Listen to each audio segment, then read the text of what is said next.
The massive crystal dome of Zarian Prime gleamed under twin suns as beings from across the galaxy gathered for their monthly council meeting.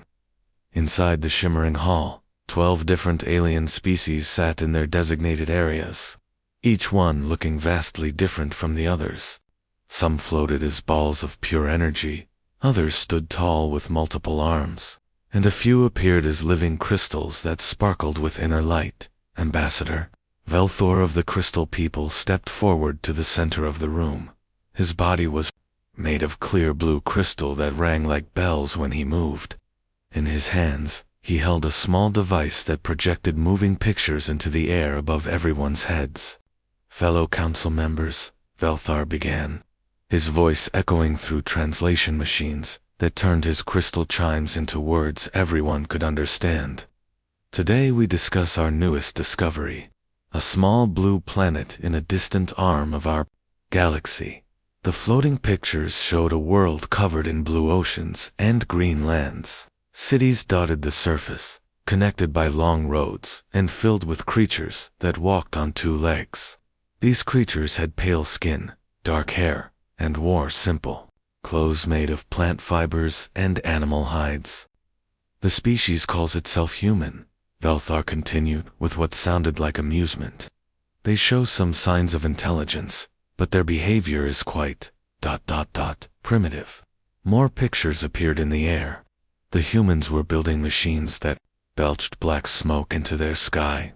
They created weapons that used chemical explosions to throw metal pieces at high speed. Most shocking of all, they gathered in large groups to fight each other with these crude tools. Counselors Ixala, whose body was made of shifting purple mist, let out a sound like wind through leaves. How fascinating. They still engage in physical conflict. I thought all intelligent species grew beyond such behavior. That's exactly the problem, replied Velthor. Our scientists have been watching them for several of their generations. They seem stuck in what we call the violence phase of evolution. Most species move past this within a few thousand years of gaining intelligence. These humans have been fighting each other for tens of thousands of years. The pictures changed to show human armies marching across battlefields. Soldiers in green uniforms followed their leaders into dangerous situations. One particular human appeared several times. In the images, a man named Li Wan, who seemed to be some kind of military commander. He was shown training other humans to work together in combat, teaching them to use their primitive weapons more effectively. Look at this creature, Velthor pointed at Li Wan's image. He spends his entire life learning better ways to hurt other members of his own species. What kind of intelligent being chooses such a path? Counselor Thresh, who looked like a tall plant with dozens of ice stalks, swayed thoughtfully. Perhaps they lack the mental capacity to understand peace. Many species need guidance to reach proper civilization. The council members began talking among themselves. Their conversations were translated into a mix of musical tones, color changes, and word sounds that filled the crystal dome with strange harmonies. I've studied their medical advances, added Counselor Mindar, whose golden scales caught the light as she spoke. They only develop new healing techniques because they hurt each other so often. It's like watching children who never learn to stop touching hot surfaces. More images showed human hospitals where doctors worked to heal wounds caused by their wars. A human woman named Park Minji appeared in several pictures, working tirelessly to save injured soldiers. Even their mercy seemed connected to their violence. The question before us, announced Velthar, is whether these humans deserve to be called truly intelligent. Yes, they can build machines and heal injuries, but they cannot seem to learn the most basic lesson of civilization, that violence is unnecessary once you develop proper technology and wisdom. Counselor Yixalan, who appeared as a cloud of tiny silver dots, formed words by changing the pattern of his particles. Every species in our council learned this truth long ago. We evolved past the need for physical conflict. We solve problems with advanced technology and peaceful discussion. Exactly, agreed Velthor. We represent the proper path of evolution. Intelligence leads to technology. Technology leads to transcendence, and transcendence leads to peace. These humans seem to have taken a wrong turn somewhere. The council members spent several more hours watching footage of human activities. They saw humans building faster machines, developing better weapons, and creating more efficient ways to fight.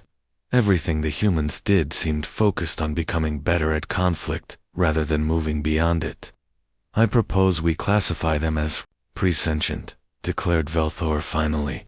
A species that cannot evolve past violence clearly lacks true intelligence. We should place their world under protective observation, like the wildlife preserves we maintain for dangerous but interesting animals, asked Counselor Thresh. Precisely.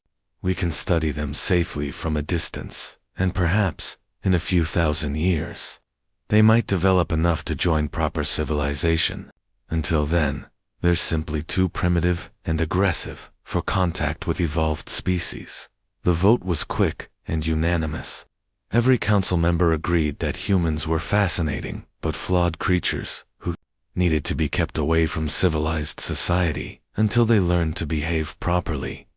As the meeting ended and the various aliens returned to their ships, none of them noticed the small human probe that had been quietly recording everything from the edge of their solar system. The device had been built by humans who were already much more advanced than the council realized, and it began its long journey home with very interesting information about their new galactic neighbors. 300 years had passed since the Galactic Council's dismissive vote about humanity.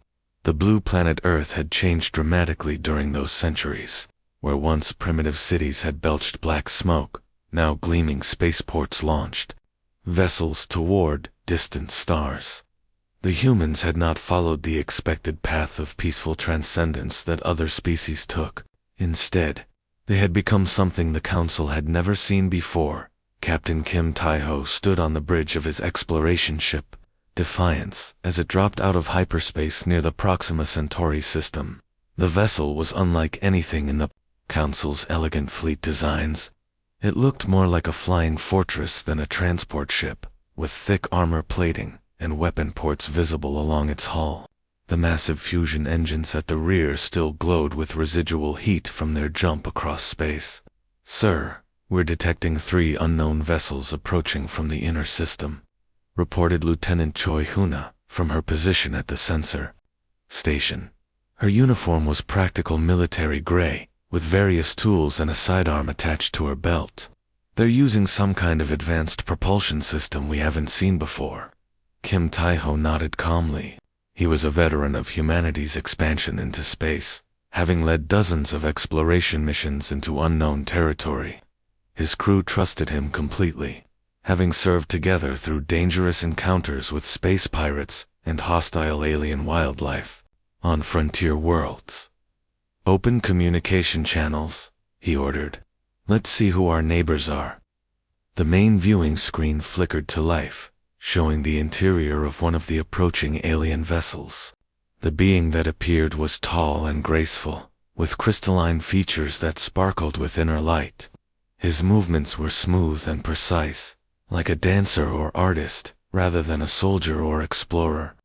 "Greetings, unknown species, the alien," said his voice carried through advanced translation technology that made his words sound melodious and refined. "I am Ambassador Jinkar of the Galactic Council. We detected your rather energetic arrival in this system." Kim Tai-ho stepped forward, his hands clasped behind his back in a respectful but ready posture. "I'm Captain Kim Tai-ho of the Human Exploration Fleet. We're pleased to make contact with other intelligent life." Jinkar's crystalline features shifted in what might have been surprise. "Human, how extraordinary. We have records of your species from long ago. You've managed to achieve faster than light travel, though your methods appear quite primitive compared to our refined propulsion systems." Lieutenant Choi moved slightly closer to her captain, her hand resting casually near her weapon. Something about the alien's tone reminded her of adults talking to children, and she didn't like it. "We understand this may come as a shock," Jinkar continued with gentle condescension. But your species has been under our protective observation for some time. We've been waiting for you to evolve past your aggressive tendencies. Aggressive tendencies? Kim Taiho asked, his voice remaining level, despite the insult. Oh yes, your unfortunate fixation on violence and conflict. All truly intelligent species eventually transcend such primitive behavior.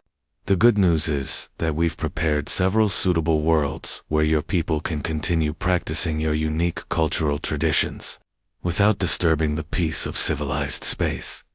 The bridge of the Defiance fell silent. Every human present understood exactly what was being offered. Exile disguised as generosity. They were being treated like dangerous animals that needed to be contained for everyone's safety. That's very thoughtful, Kim Taiho replied carefully, but humanity doesn't require relocation. We're quite capable of exploring space responsibly. Jinkar's laugh sounded like crystal chimes in a gentle breeze. Oh dear Captain, responsibility requires wisdom, and wisdom comes from proper evolution. Your species is still trapped in its violent phase. You solve problems through force rather than enlightened discussion. More alien ships appeared on the sensors, surrounding the human vessel in what was clearly meant to be an intimidating display of superior numbers and technology. The Council ships moved in perfect formation, their weapon systems powered, but not yet aimed directly at the Defiance. We've studied your history extensively, Jinkar continued. Endless wars, constant conflict, weapons that grow more destructive with each generation. This is not the behavior of a mature civilization.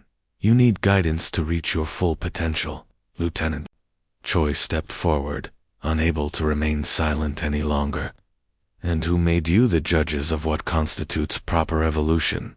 Jinkar's attention shifted to her, his crystalline eyes reflecting surprise at being questioned by what he clearly considered a lesser being. My dear creature, the answer is obvious. We are your superiors in every measurable way. Our technology surpasses yours. Our societies have achieved perfect harmony, and we have transcended the need for crude physical solutions to complex problems. Perfect harmony, Kim Taiho repeated thoughtfully. That sounds boring. Jinkar's translator seemed to have difficulty processing the concept. Peace and order are the highest achievements of intelligent life. Only primitive species find excitement in chaos and conflict. The human captain smiled, and there was something in that expression that made the alien ambassador suddenly uncomfortable. It was the smile of a predator recognizing another predator's weakness. Ambassador Jinkar Kim, Taiho said quietly. I think there's been a fundamental misunderstanding about human nature. We didn't evolve past conflict because we couldn't. We chose not to because conflict makes us stronger. The communication channel went silent for a long moment as Jinkar processed this impossible statement.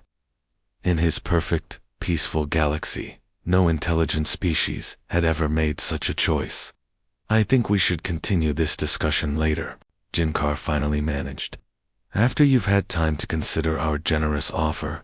The transmission ended abruptly, leaving the human crew alone in space, surrounded by alien ships whose crews had just realized they might have made a terrible mistake about the nature of their new neighbors. 6 months after first contact, the Galactic Council decided that humanity had taken too long to accept their generous relocation offer. A enforcement fleet of 30 ships arrived at New Geneva, one of humanity's newest colonies on the edge of explored space.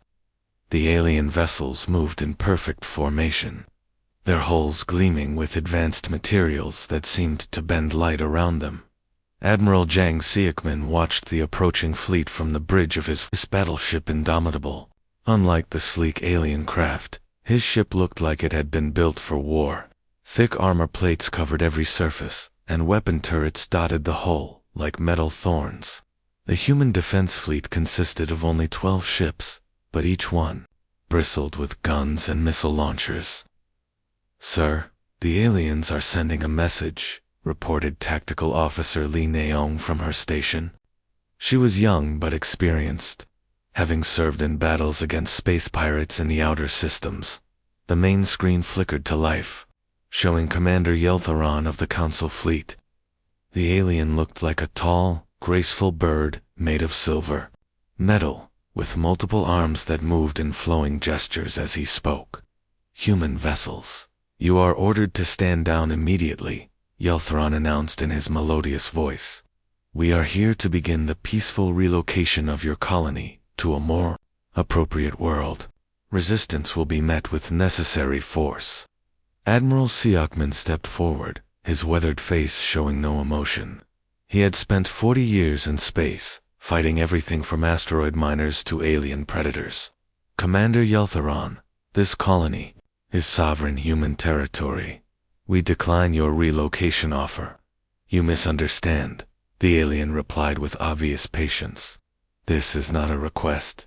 Your species has demonstrated its inability to coexist peacefully with civilized races. For the safety of the galaxy, you must be contained." The alien fleet began moving into attack position, their ships spreading out in a textbook military formation that would allow them to surround and overwhelm the smaller human force. Every movement was calculated and precise, following tactics that had been perfected over thousands of years of peaceful enforcement actions. "They're beautiful," whispered Lee Naeong, watching the alien ships dance through space with liquid grace. "Perfect formation, optimal firing angles, flawless execution." "Yeah," Admiral Siakman replied grimly. "That's going to be their problem." The first shots were fired by the Council fleet, brilliant beams of energy that reached across space at the speed of light. The alien weapons were incredibly advanced, capable of cutting through most known materials, like a hot knife through butter. But the human ships didn't behave as expected.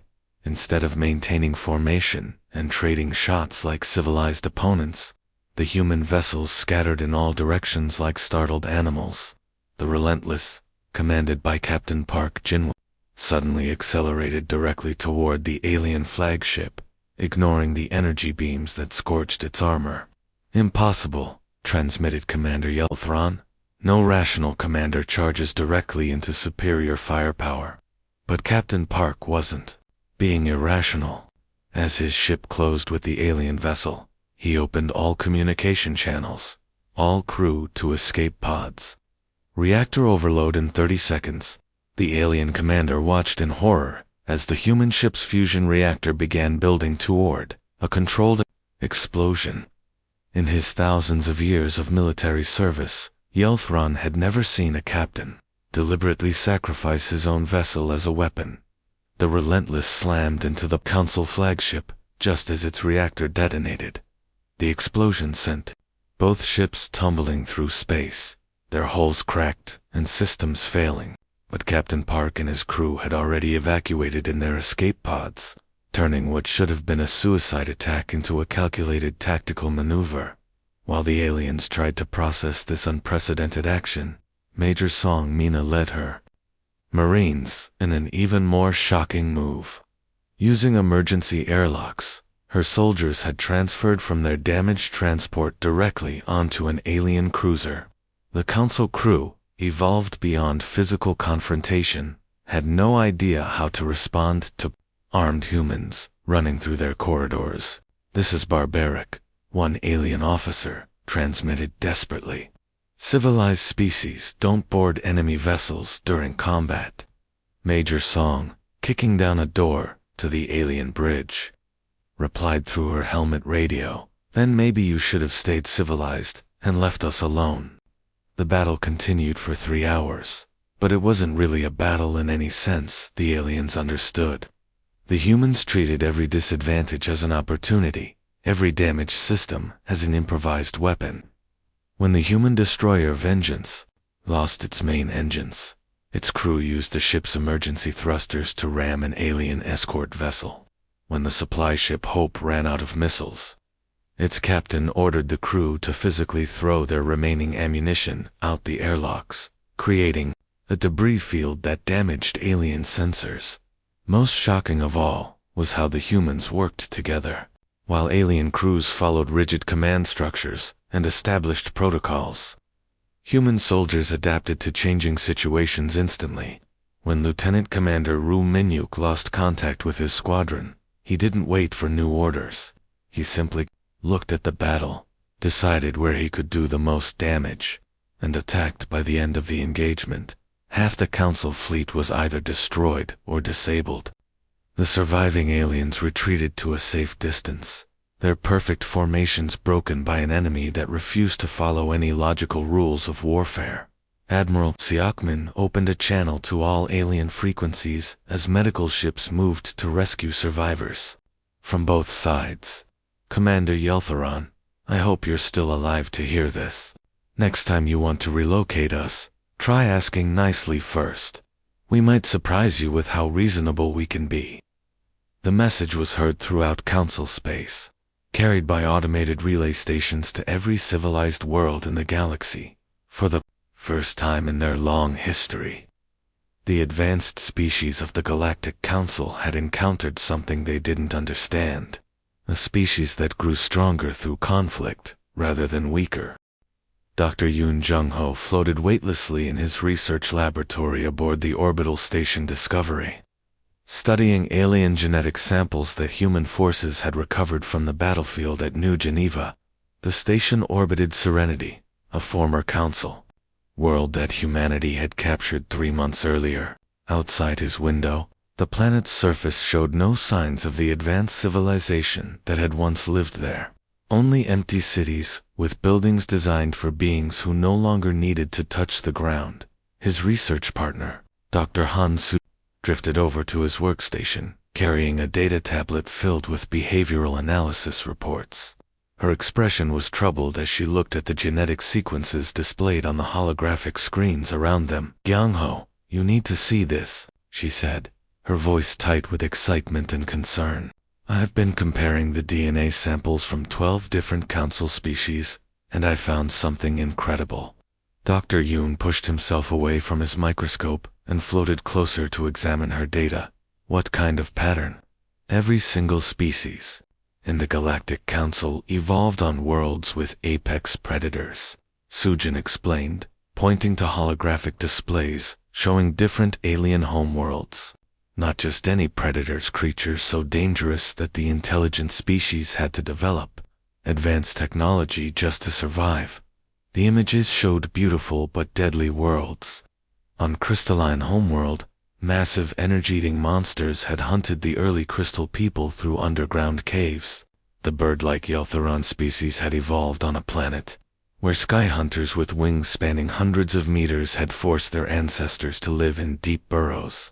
Look at this pattern, Sujin continued, switching to behavioral analysis charts. Every Council species developed intelligence as a survival tool against predators they couldn't fight. They learned to hide, to build tools for protection, and eventually to transcend physical existence entirely.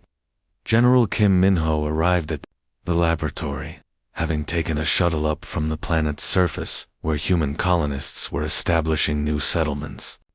He was a big man with scars on his hands from years of military service, and he moved carefully in the zero-gravity environment.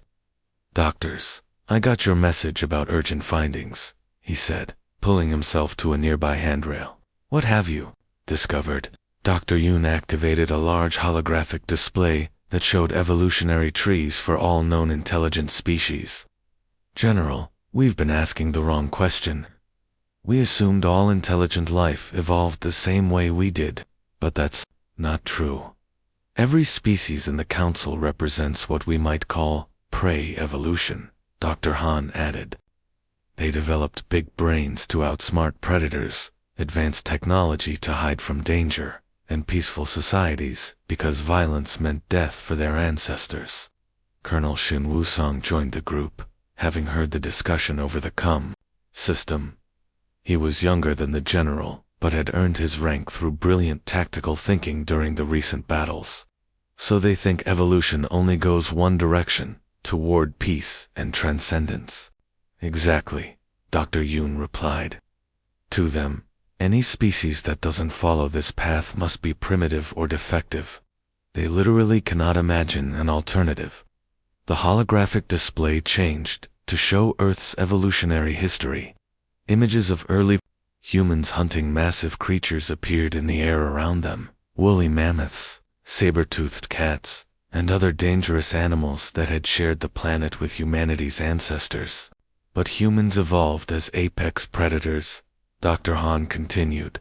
We weren't the prey running from dangerous creatures. We were the dangerous creatures that other animals ran from. General Kim studied the images with growing understanding.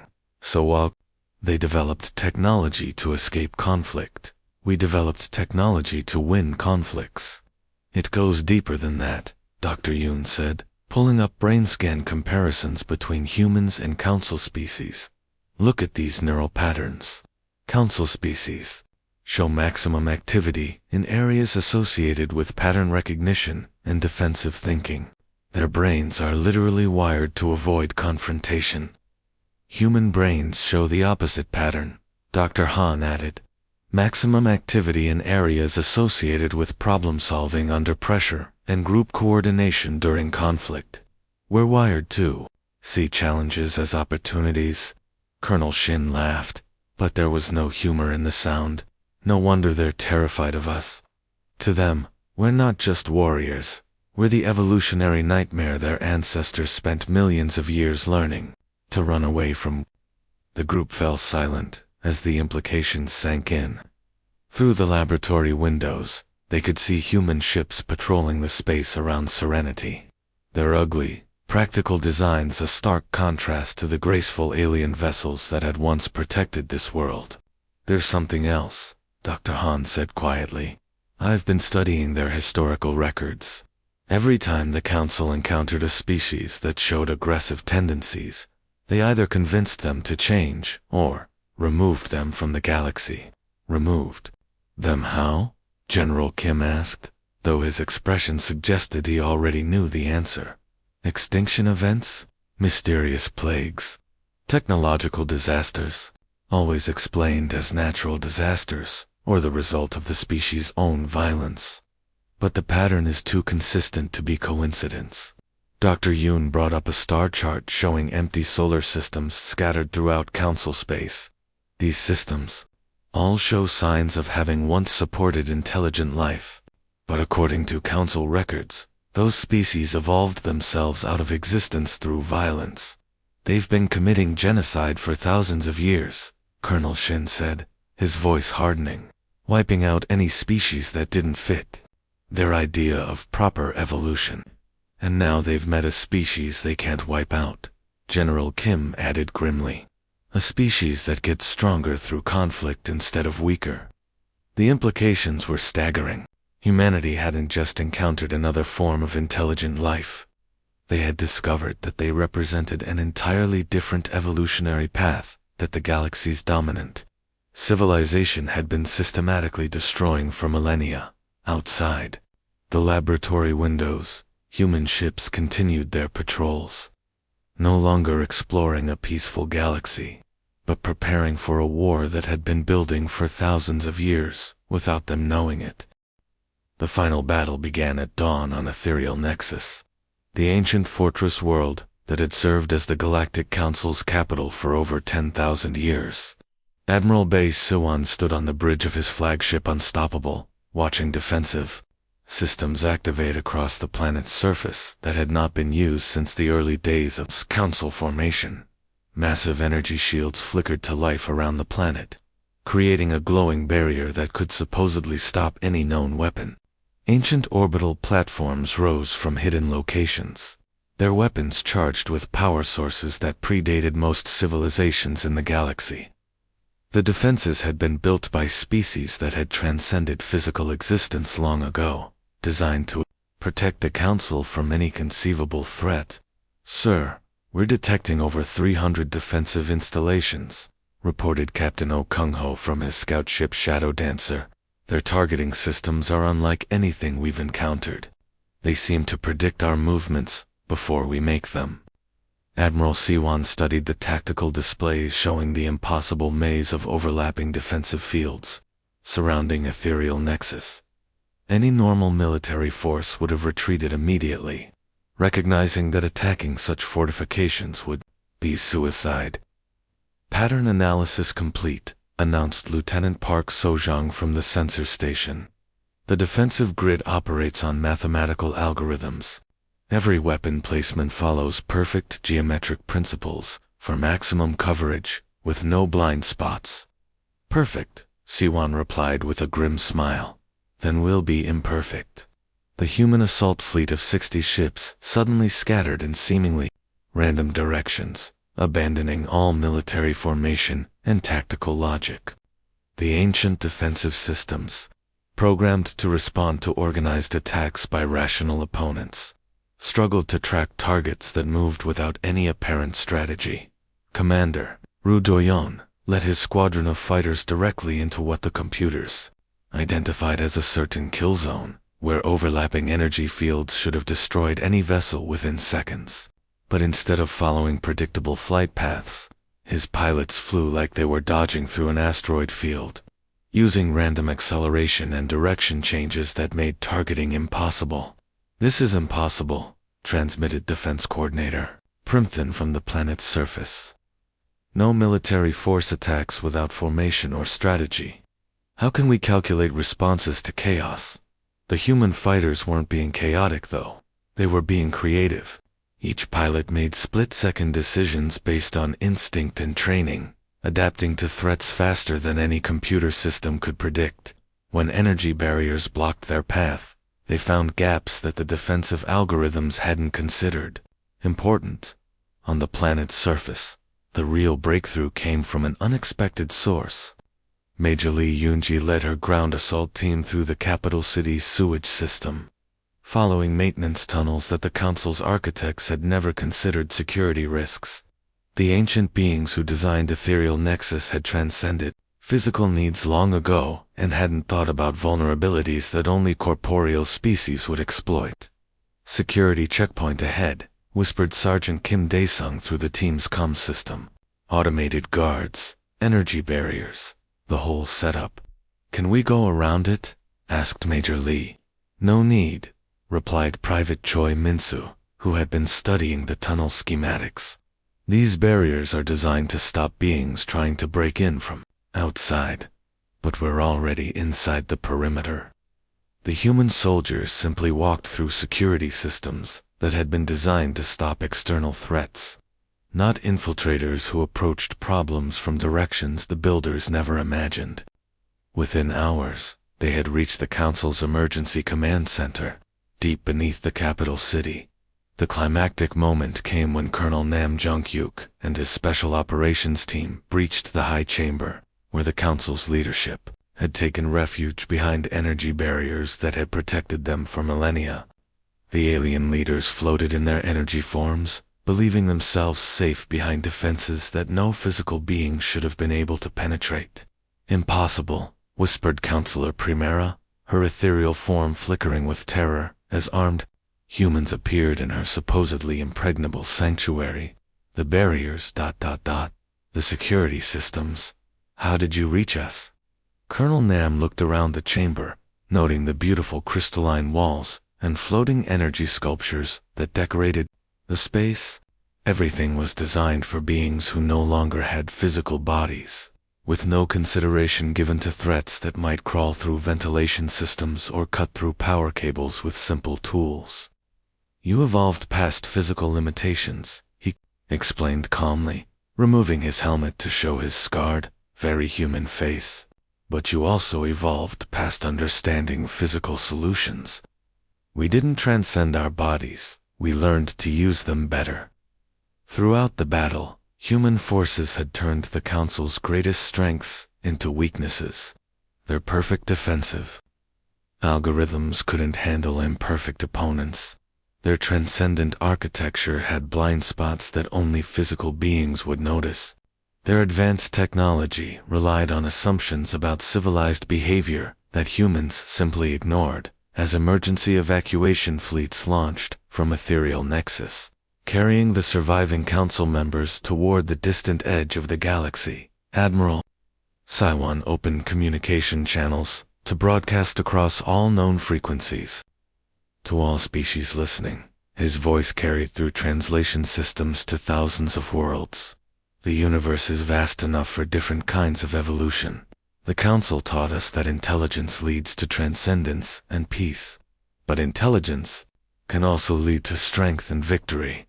We don't seek to rule your galaxy, but we won't be caged or relocated either.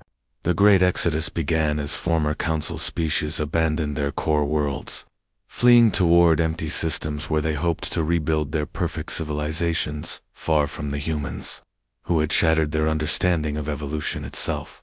Behind them, humanity began establishing trade relationships with worlds ready to accept them as equals rather than curiosities, proving that the galaxy was indeed big enough for more than one path to the stars.